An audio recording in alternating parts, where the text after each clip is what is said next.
This week, we'll be moving from talking about collaboration to talking about curation. But you'll see there are a number of ways in which those two topics are actually related. Hi everybody! Greetings from Three Rivers, California.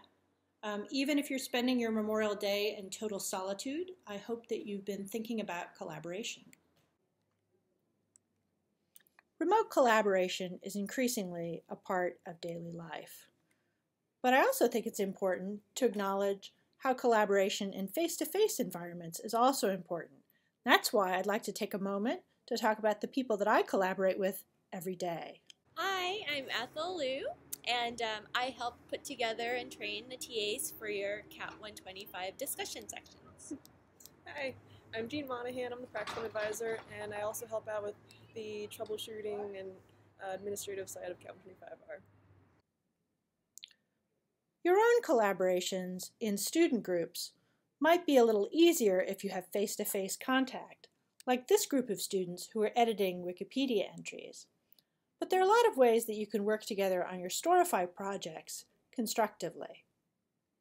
Storify, as I said before, is software that allows you to organize a group of sources that come from a variety of different kinds of contexts.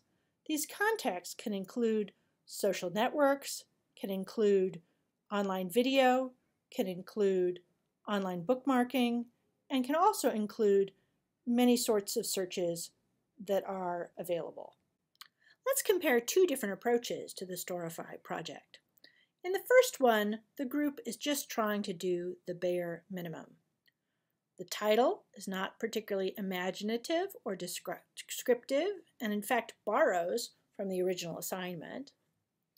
It contains a number of very broad generalizations that don't show research or the fact that the groups have been working on language on the sentence level.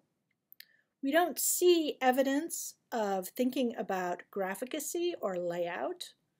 And when we look at the sources, they're not really curated, and they're assumed to speak for themselves.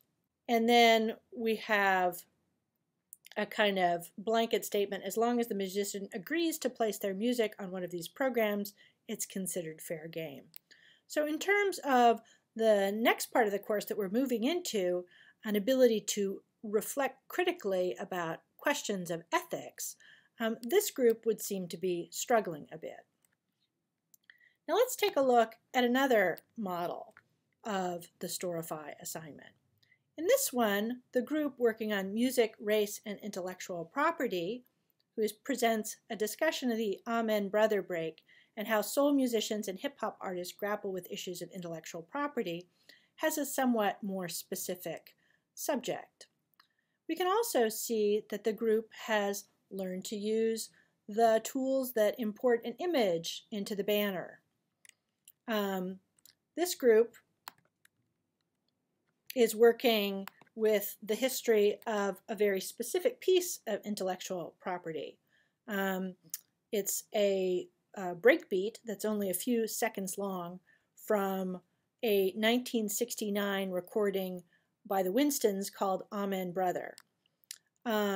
Students, rather than appropriating language from Wikipedia or from online definitions, are very careful to compose their own composition and present an argument about how musicians of color both benefit from lax enforcement of intellectual property laws and can be punished by it. So they're trying to curate the data that they have here and provide some context, some interpretation to help the reader understand the significance of this particular case study. As we said, this gives you an opportunity to think about curating your data. The generic project not only has trouble curating data, it also doesn't include any metadata that would help others find the material. You'll want to think a little bit about metadata as you approach the lectures from Christine Borgman.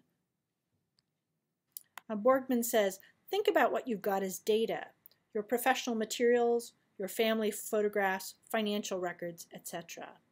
So in a lot of this course, we've talked about narrating the information about your life, and now we want you to really think about not only narrating that, creating a story, creating a compelling pitch about it, creating a compelling personal narrative about it, but also creating a compelling set of curatorial tools that would allow you to organize that data. Borgman argues that anything in digital form is going to rot and disintegrate in a much shorter period of time than you expect. You're going to have to migrate it to other kinds of media and other kinds of technology. She says, don't assume any piece of software is going to last indefinitely. Think about what you've got. Think about it as information, she says. Document it in multiple ways. Describe it.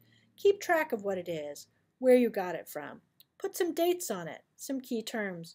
Don't make it too elaborate because you won't maintain it. So in a way, you could almost think about how you could create a kind of storify of your life, using the kind of greatest hits from your college career. In the final section of this course, we'll be talking about ethics. The first ethical issue that we'll be talking about has to do with privacy. So I'd like you to think about Paul Dourich's statement that privacy obscures as much as it reveals.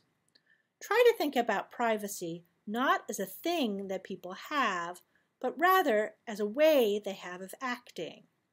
So in both the case of talking about intellectual property, in which we're trying to get you to not only think of it as an object, but also as a set of practices, we're also going to have you think about privacy, not just as something that exists in a kind of tangible way, but also as a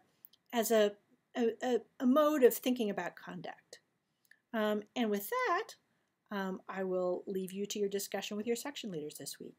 Have a wonderful week and keep in touch.